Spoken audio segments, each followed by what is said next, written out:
नमस्कार मित्रांनो, मी लशिष चव्हाण. माझ्या या यूट्यूब चॅनलवर जे आपलं भावी शिक्षकाचं महत्त्वपूर्ण हक्काचं आपलं एक चॅनल आहे, महाराष्ट्र शिक्षक एकता मंच, यामध्ये आपलं हार्दिक स्वागत आहे. आज दिनांक 24 फेब्रुवारी 2026. आज शिक्षक भरतीमध्ये एक महत्त्वाचा आजचा दिवस ठरणार आहे. कारण आज विधान भवनमध्ये, जसं तुम्हाला माहीतच आहे की कालपासनं जो आपला अर्थसंकल्पीय अधिवेशन आहे तो सुरू झालेला आहे व आज त्याचा दुसरा दिवस आहे. पण महत्त्वाची बाब अशी का शिक्षण विभागाची जे विधान भवनामध्ये काल एक बैठकीची सूचना म्हणून पत्र निर्गमित झालं होतं. त्या पत्रामध्ये रायगड, सिंधुदुर्ग, रत्नागिरी, पालघर या 4 जिल्ह्याच्या मुख्य कार्यकारी अधिकारी, 4ही जिल्ह्याचे जिल्हा परिषदचे मुख्य कार्यकारी अधिकारी यांच्या नावाने तो पत्र निर्गमित झालेला आहे.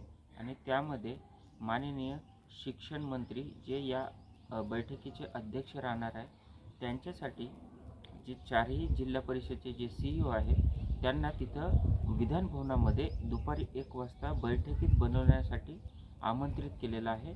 तर विषय असा आहे की जे अतिरिक्त शिक्षक आहे जिल्ह्याचे, त्या 4 जिल्ह्याचे अतिरिक्त शिक्षक आहे यांचे समायोजन करण्यासाठी फक्त त्या 4 जिल्ह्यांच्या CEOला आमंत्रित केलेलं आहे. आता प्रश्न असा आहे की पूर्ण महाराष्ट्रामध्ये 36 जिल्हे आहेत, 34 जिल्हा परिषद आहे, पण फक्त या 4 जिल्ह्याच्याच CEOला का बरं आमंत्रित केलं असेल? म्हणजे कुठेतरी या 4 जिल्ह्याच्या संचमान्यतामध्ये किंवा बिंदू नामावलीमध्ये काहीतरी अडथळा निर्माण झालेला आहे आणि ते अडथळा दूर करण्यासाठी माननीय शिक्षण मंत्री साहेब दादासाहेब भुसे यांच्या अध्यक्षतेखाली ही बैठक आज दुपारी 1 वाजता आयोजित केलेली आहे. तरी पण तिथला जे अडथळा आहे ते लवकरात लवकर दूर करून आपल्या शिक्षक भरतीचा रस्ता सुरळीत झाला पाहिजे आणि लवकरात लवकर शिक्षक भरतीचा पुढचा पाऊल म्हणजे पुढचा टप्पा म्हणजेच जाहिराती येण्याची प्रक्रिया हे सुरू होण्याकरिता लवकरात लवकर बिंदू नामावली झाली पाहिजे.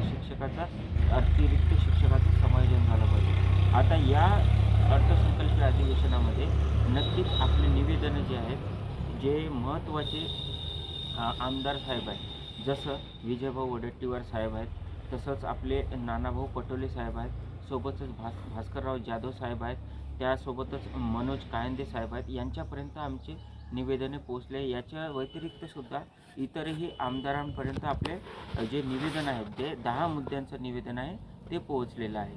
आणि त्यांनी तारांकित प्रश्नामध्ये लक्षवेधीमध्ये आपला मुद्दा ज्या दिवशी शिक्षण विभाग ज्या विषयावर चर्चा होईल त्यावेळेस ते आपले मुद्दे तिथं मांडणार आहे. व सोबतच जो 10वा मुद्दा होता शिक्षण सेवकाच्या बाबतीचा की 22मध्ये लागलेले शिक्षण सेवक यांना मी जे मागे लाईव्ह आलो होतो त्याच्यामध्ये मी बोललो होतो की यांना प्राधान्य देण्यात येत आहे या भरतीमध्ये, किंवा त्यांचं जे कालावधी आहे ते पुढच्या म्हणजे ज्या गटात ते लागले त्याच्या पुढच्या गटात त्यांचा विचार झाला पाहिजे. ज्या गटात ते आहे त्याच गटामध्ये या शिक्षक भरतीमध्ये विचार करण्यात येऊ नये या पद्धतीने मी बोललो होतो. पण बघा, शिक्षक भरतीमध्ये सर्व स्वतंत्र आहेत, सर्वांनी परीक्षा दिलेली आहेत, सर्व लागण्यासाठी शिक्षक भरतीमध्ये लागण्यासाठी. पण विषय असा आहे का जे 22मध्ये लागलेले शिक्षण सेवक आहेत त्यांनी जर स्वतःच्या गटामध्ये राहूनच जर आमच्या भरतीमध्ये किंवा 2025च्या शिक्षक भरतीमध्ये जर ते येऊ घातले आहेत तर त्यांनी मला वाटते पुढच्या गटामध्ये यावं. कारण कसं आहे, असे 7 ते 8 हजार आपले शिक्षण सेवक बांधव आहेत, ते या भरती प्रक्रियेमध्ये रेसमध्ये आहेत. तर बघा, ते 6 ते 8 हजारची जागा आहेत, 6 ते 8 हजारची जागा आहे जिथं तुम्ही शिक्षण सेवक लागलेले आहेत. जर तुम्ही ते सोडून इकडे येणार या, काही दुमत नाही या, पण ती जे तुमची जागा रिक्त होईल, कारण ही मेच्या नंतर प्रक्रिया घडणार आहे आणि 2025-26ची जी संच मान्यता आहे मे 2026पर्यंतची गृहीत धरली आहे. तर समजा मेच्या नंतर ती जागा रिकामी होईल, कारण मेच्या नंतर तुम्ही तिथून आणि NOC घेऊन इकडं पात्र होईल आणि इकडं तुम्ही राऊंडमध्ये सिलेक्शन घ्याल. तर बघा, ती जागा जी रिकामी होईल तुमची 6 ते 8 हजार, त्या जागा जर याच भरतीच्या कन्व्हर्टेड राऊंड किंवा स्पेशल राऊंड घेऊन जर त्या जागा आमच्या याच भरतीमध्ये भरल्या गेल्या, जे रिक्त होणारे आहेत जे शिक्षण सेवकाच्या, तर नक्कीच त्या सर्व शिक्षण सेवकाचं स्वागत राहणार आहे.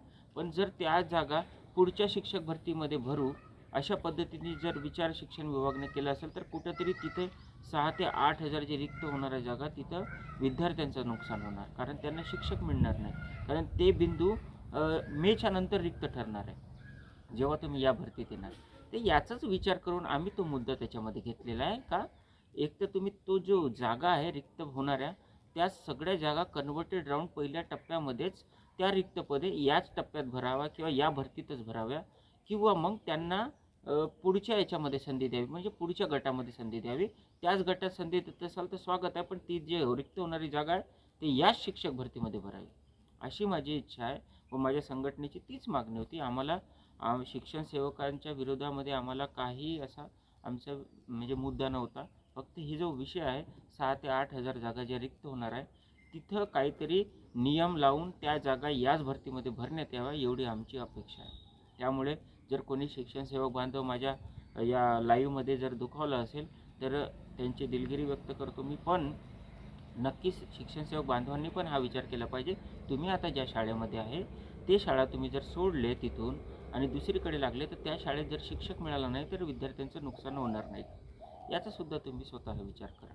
आणि आता अर्थसंकल्पीय अधिवेशनामध्ये आपले जे मुद्दे आहेत नक्कीच चांगल्या पद्धतीने तिथं मांडणार आहे.